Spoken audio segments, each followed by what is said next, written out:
Hello, hello, hello, and welcome to Updog Sports Talk on this beautiful Wednesday evening. My name is Matt Miller, and today I am joined by Justin McGovern. What's going on, dude? Hey, the weather is so nice out right now, but that is not what we're here to talk about today.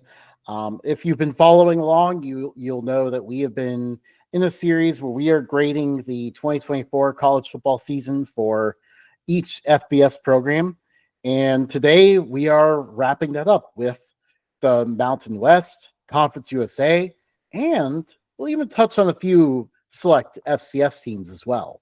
So come join us. It's been a fun series, and this will be how we'll wrap it up. Yeah, and if this is your first time with us, first of all, welcome. Second of all, we're a program that prides ourselves on sticking up for the little guy, and this episode actually pretty much defines that. Mountain West, Conference USA, FCS teams don't get a whole lot of representation unless you're Ashton Genty in the Heisman conversation. But outside of him, not much representation. So we are here gladly to talk about these teams. And we are Updog Sports Talk. And with that being said, Justin, let's jump right into to FCS. Let's go. All right, we'll kind of ditch our alphabetical order for a second here. To talk about the two FCS teams that are transitioning into Conference USA next year. So this is kind of our bridge from Conference USA to FBS. First, we'll talk about the Missouri State Bears. Um, you know, they're entering FBS. Entering 2024, it was like, okay, but what are they going to do? They going to redshirt guys? How is this team even going to look? They struggled the year before. They didn't even have that great of a record with Bobby Petrino as their coach. Like, they've been trying to find ways to have success, and hadn't really found any. So it was like, what are they going to do here? And I didn't know what to expect from them when I saw them in Missoula, Montana, to open out the year. And Missouri State ended up impressing me that day. Their quarterback, Jacob Clark, was throwing dimes, hitting his receivers in tight windows, and his receivers were coming down with it.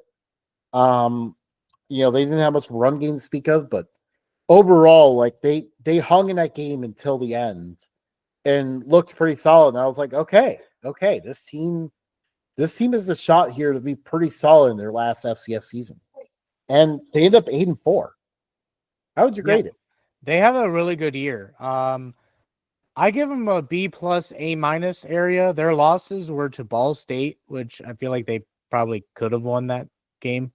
And then the other three losses that they took were to the three favorites to win the FCS championship. So you can't really complain about that. They also seem to be like, you know what? We're out. We're going up a level. See you guys. I gave him an A minus. Obviously the top three in FCS, that was kind of hard to deal with. They were very close to beating Ball State at least. And that's with this. We'll get to this in a moment, but this is with having a shorter amount of scholarship players. Like, they were a number of scholarship players to still be counted in FCS polls. We'll get to that a little bit more when we talk about Delaware, but so even with that, like, they found themselves, hanging with Ball State with less scholarship players, and then only losing to the toughest teams. They ended up beating a lot of teams that they considered rivals on their way out, and that had to feel good.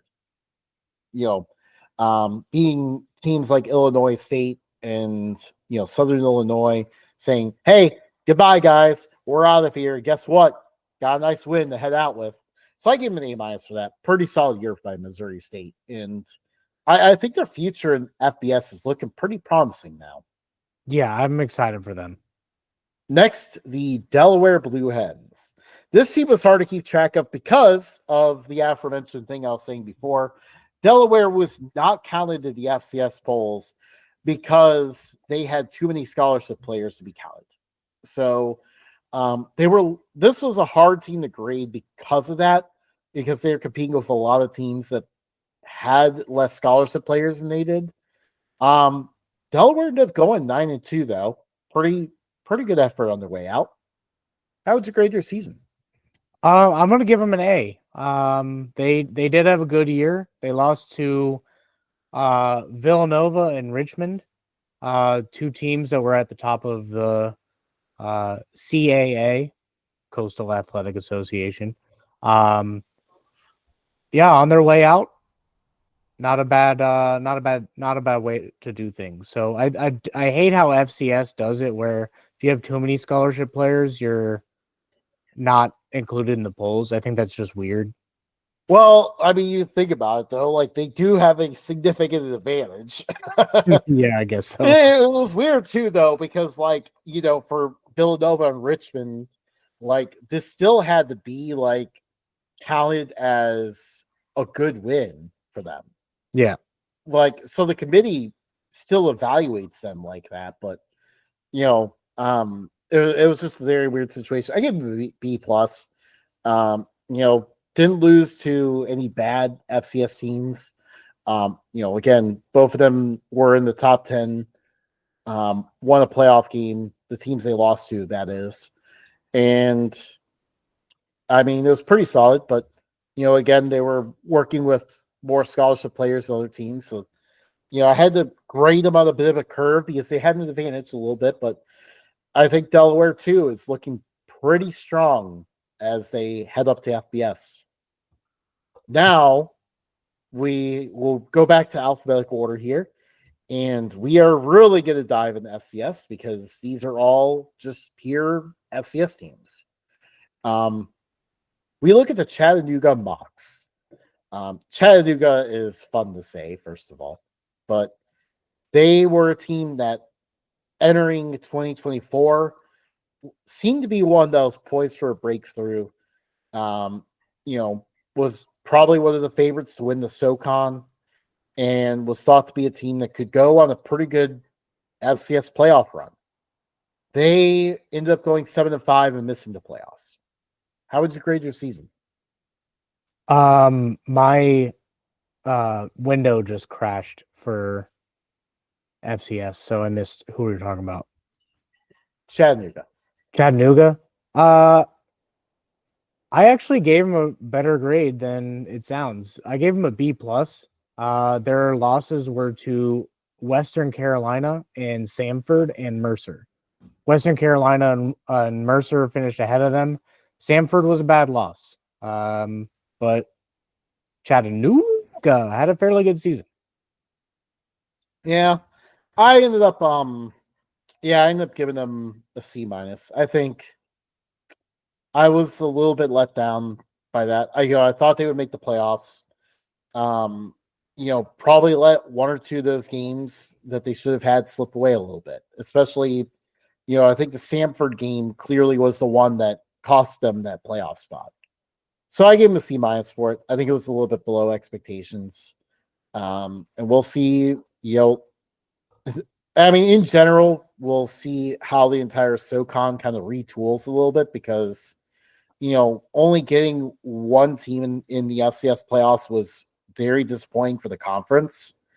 And it felt like they were better than that. So they'll need to kind of figure out like what their strategy is moving forward to get more teams in.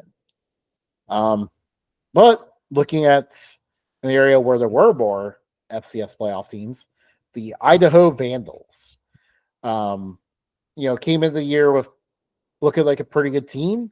They faced a brutal schedule and ended up 10-3. Two of those losses being to Montana State. And by the way, the other one was to the Oregon Ducks. How would you grade the season? Justin, you did not include the Idaho Vandals in the list of teams to grade. Yeah, I did. Remember? That was the last time I added. Whatever. I think they had a fairly good season. They were in a very tough conference. Big Sky was jacked. Um, but yeah, I gave him a B plus. Nice. I gave him an A minus. I think they would have hoped to, I mean, it felt like a chance to compete for the championship, but the problem was like Montana State was just such a wagon. Um, and they ran into that twice, both times in Bozeman, unfortunately. I really did love how he is like, I think it was like a Friday night game that they played him, and they went down with a bang. Like they were not going to just sit there and let Montana State steamroll them.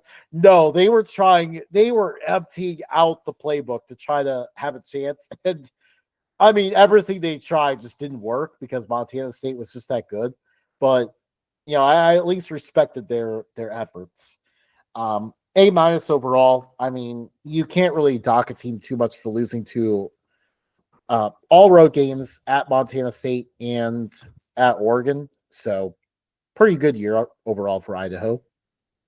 And we stay in the same state. We are covering all three Idaho teams tonight. Well done. Hell yeah. The Idaho State Bengals. This is a different level of program. This is one that was just looking for, trying to make steps in the right direction, working towards competing. Moving up in the Big Sky, which is obviously a very loaded league, but they made steps in the right direction, going 5-7. How would you grade your season? I gave him a C plus. They were on the outskirts looking in. The top 5 teams in the conference are wagons. And they were a distant 6th. So it was hard to give them a better grade, but you can't knock them for playing an absolutely stacked conference. So gave them a C plus. Yeah, I give them a B minus. I really liked, the progress they made. 5 wins is a good step in the right direction. One of the better seasons they've had in a little bit here. Second year under Cody Hawkins, definitely going in the right direction. The offense was a lot of fun to watch. Had a lot of, they had a strong passing game, and were able to find a run game to complement that. The one thing that really held them back and kept them from making next steps was just, their defense struggled to get stops. And obviously and famously was the Eastern Washington game on the Inferno turf, where Eastern Washington literally completed the perfect game against them, which was all 11 drives were touchdowns, which is even hard to do in college football 25. Hey, we may still do a college football 25 reference in this show. Nice. So that was kind of their disappointment part. They need to work on the defense this offseason. I think they will. I am really excited for the future of Idaho State's football team. I think they're going to continue to work in the right direction. Now we move our way back up to the top of FCS with our national champions, the North Dakota State Bison. Bison, I stand corrected. A plus. I don't think you can do it any better. I don't think that they really should be in FCS. I think they would be competitive at the FBS level. But here we are. We're talking about an FCS team that is absolutely stacked, has history on their side, and continues to win championships. What is that, 10 championships in the last 15 years or something like that?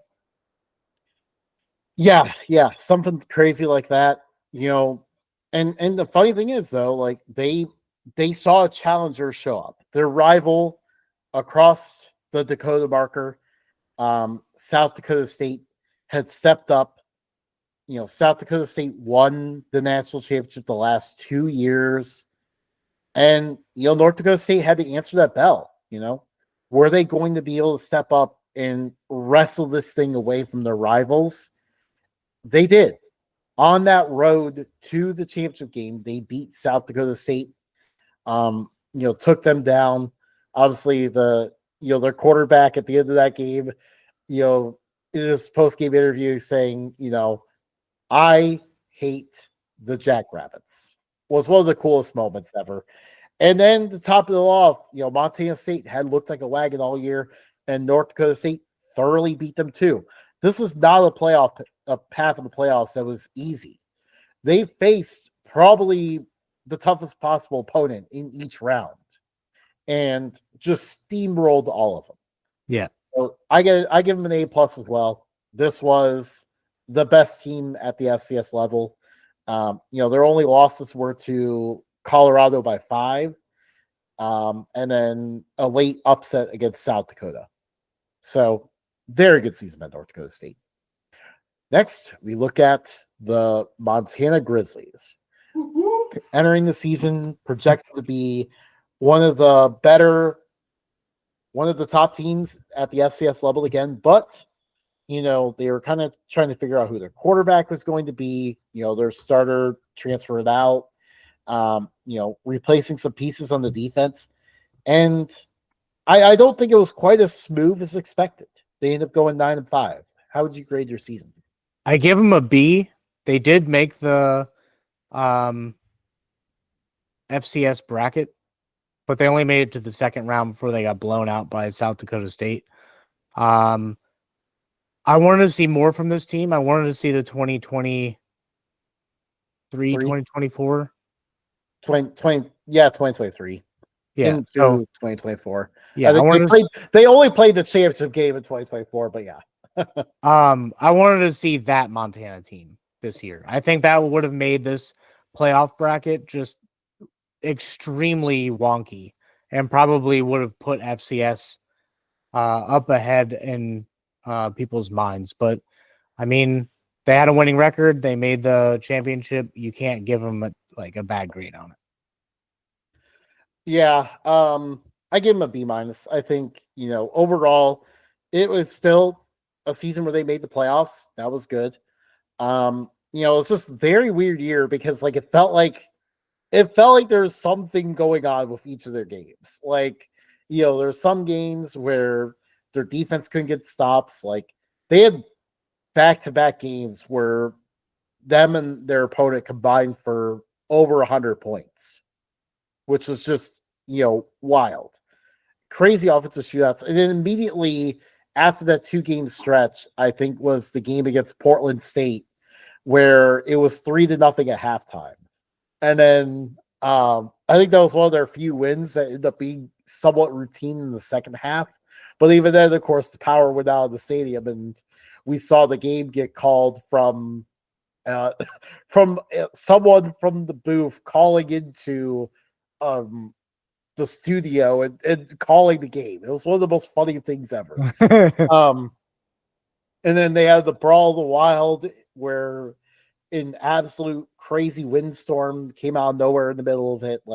It was just a very weird year for Montana. I think they're hoping for a little bit more routine in 2025. Next, we look at we go to the East Coast here, the Rhode Island Rams. One of the highlights of the New England region, the Rams went 11-3 and made the FCS playoffs, plus won a game in the FCS playoffs for the first time since 1985. Quick quiz question for you. Who was the team they beat in 1985? I'll give you a hint. They play at the FBS level now. Sam Houston State. No. James Madison. One more guess. Appalachian State. The Akron Zips. You had to think about someone that was in the FBS for a while. Yes, so this was an impressive year by Rhode Island. Go ahead and give your grade. A. They had a great season. Maybe even A+. Yeah, I ended up giving them A+ as well. This season was a huge, huge breakthrough for the Rams. I'm excited to see what they're going to do in the future now. They could probably become one of the top teams in the CAA. I know the CAA definitely is expecting, has a void at the top now with Richmond moving to the Patriot League. But yeah, it's going to be really interesting to see how the Rams move forward. I was definitely excited to see the season from them. I was very happy for them. For this historic season, it was historic. Now we look at the Sacramento State Hornets. This team entered the season looking like one of the most dangerous FCS teams. They've been a top 10 FCS team the last few seasons, and they plummeted to 3-9. That was a greater season. I give them an F. But guess what, Justin? What? Do you know what they did this offseason? Hang on, let me give my grade first. I give him a D-. Okay, so anyways, now you can introduce the offseason. The offseason, I think, is why we want to talk about this team. Yeah, that's the only reason why we're talking about them. They won the offseason. They got Michael Vick as their head coach. Not only are they that's Norfolk State. Well, you know what? I had to add a little bit of humor into this show. They hired. They almost hired Michael Vick. Anyways, they hired Brendan Marion, and are bringing the go-go offense to Sacramento State. I know they're both green. I guess Matt got way too excited there. But yeah, they're bringing the go-go offense to Sacramento State. They are hitting the recruiting trail hard right now. Bringing in a lot of exciting transfers. And then, while the transfer portal is being used for 2025, they are on fire in 2026. Their recruiting class of 2026 right now is ahead of Alabama. Dang. And many other FBS teams. Like, they are absolutely cooking. Like, what is cooking up at Sacramento State? And, obviously, also on top of it all, like, there's been a lot of talks to FBS, and, they're even seemingly working on raising money to go up there and even take the Liberty route, being independent for a bit until they get a conference. Like, all of that's going on right now. This is a program that they seem to have found a window to make a move, and they're trying to make moves right now. Yeah. Yeah. So exciting times in Sacramento. About the only thing good about Sacramento right now. So moving on, we'll go to the Citadel Bulldogs. Decided to look at them because we have quite a few followers that are the Citadel fans, and I wanted to get to talk about this team just because I don't think we get to see a whole lot of areas to give them shout outs. So it's been a long road for them lately. They've been struggling, but they improved to 5-7 this past year. How would you grade your season? I give them a C. They're in a really tough conference. Mercer's the wagon. Western Carolina had a really good season. Chattanooga had a really good season. East Tennessee State had a good season. So can't really fault them a whole lot when they're playing some good teams. So had to go with the C. Yeah, I give them a B-. I was impressed with the steps forward they took. I think this was, a huge positive. I think the Citadel, I think we could really start to see them kind of step up here in the future. I'm frozen, Justin. Huh? I'm frozen. Okay. My computer froze. All I wanted to do was switch tabs, and I don't know why. Everything froze. All right. I was getting worried there. I was like, is that my end or your end? Anyways, we got distracted there. But yeah, I think the future is bright for the Bulldogs program. Like, I think we could start to see them continue to chip away towards the top of the SoCon, and maybe make their way in the playoffs here in a few years. Yeah. Next, we look at UC Davis, the Aggies.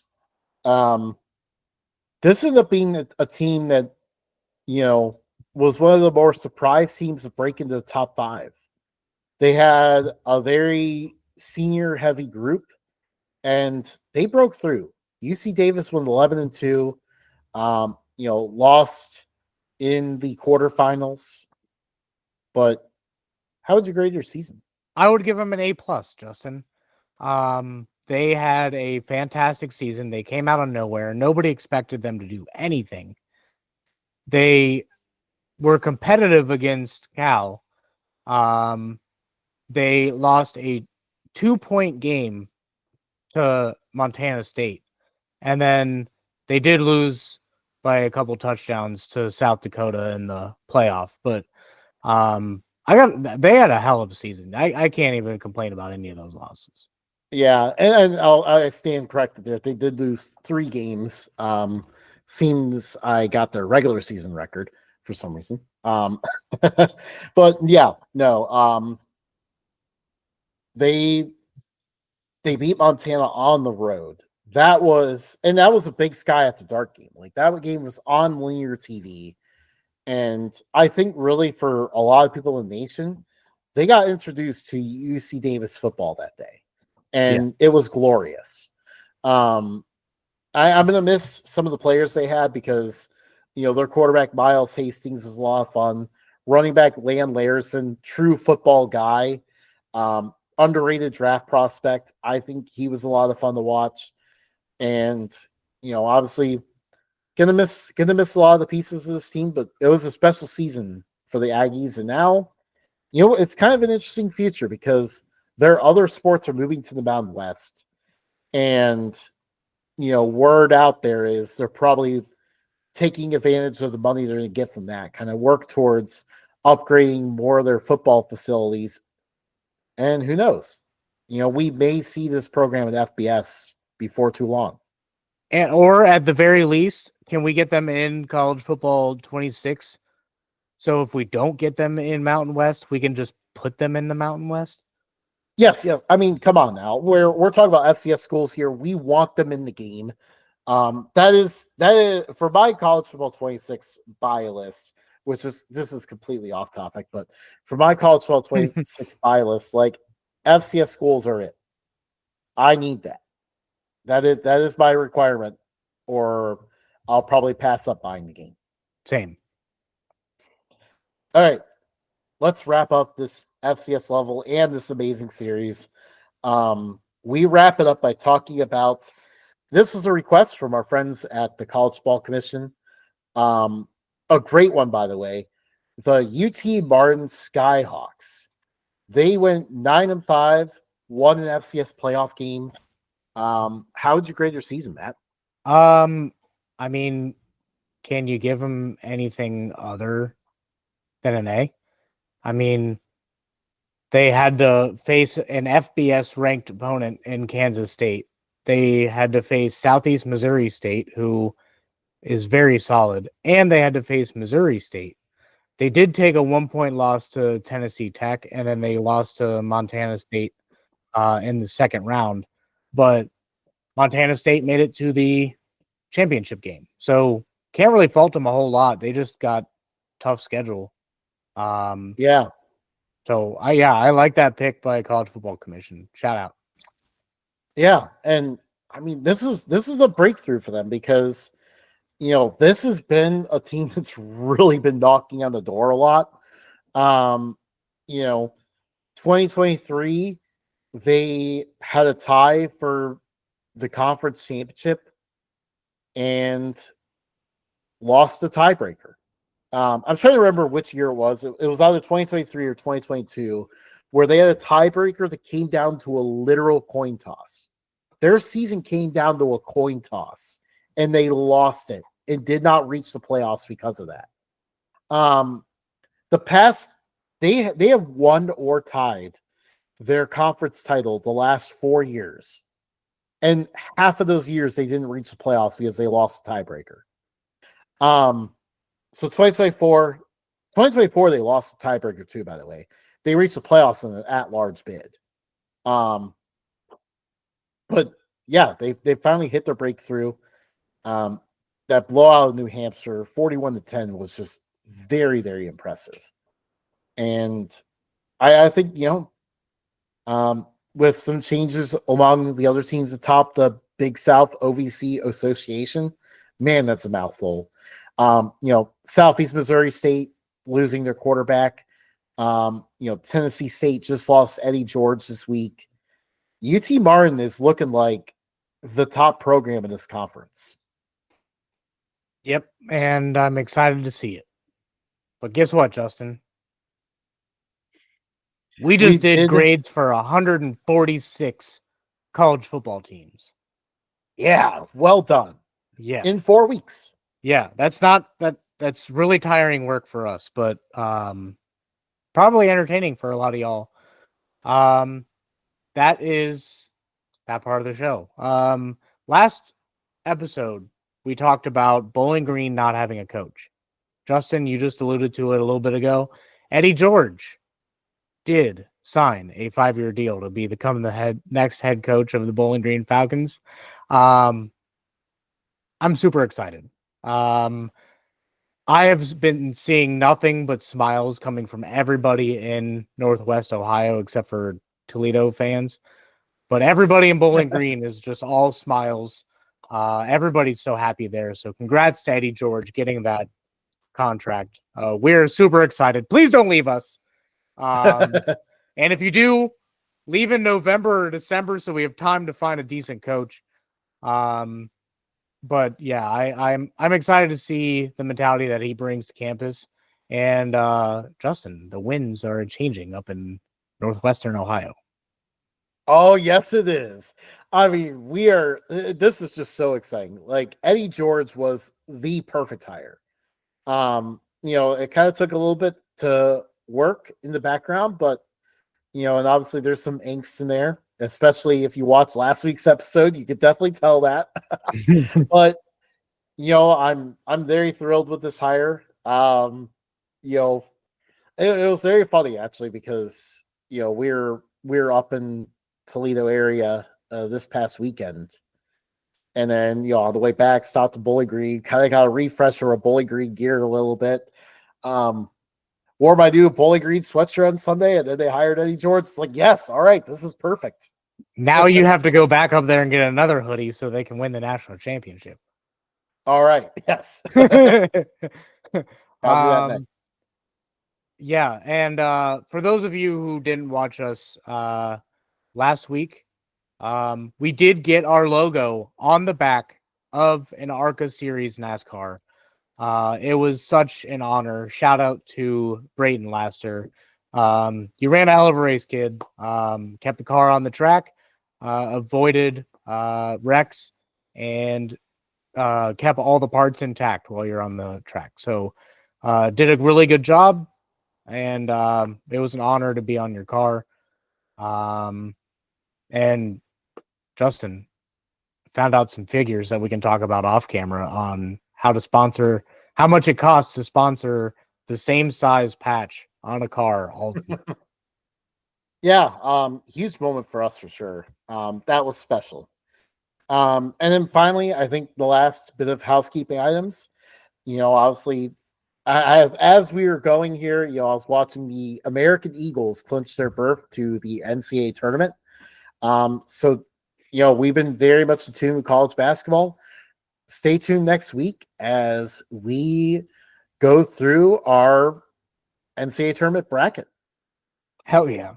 Can't believe it's that time of year. March Madness is here, man. I know, dude. Like, I think that we need to get, and it's going to be hard to figure out what side of the bracket is what, because they don't do it the same way they did back then. But I think we need to try to plug as many of these teams into March Madness 2008 or yours NCAA basketball 2010 to see how many we can get right based on our own computer simulations, because that's the only thing we have to go on.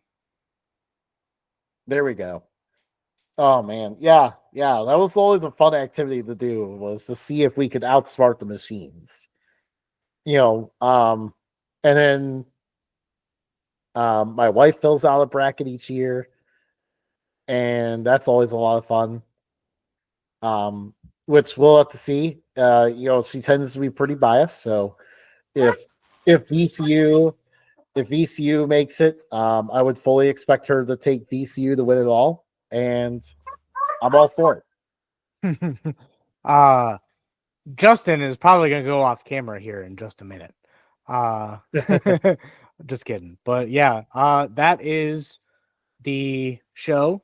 Follow us at Updog Sports Talk on X, Instagram, Facebook, Threads, TikTok, YouTube since you're watching, or if you're listening on Podbean, Apple Podcasts, Spotify, YouTube Music. I know I'm forgetting iHeartRadio. We're on everything. So follow us, like us, subscribe, show us some love. Tell your friends about us. We're trying to grow our channel and trying to represent the little guy. So we will catch you next time, and we will talk about college basketball. Yeah, March Madness. See you guys.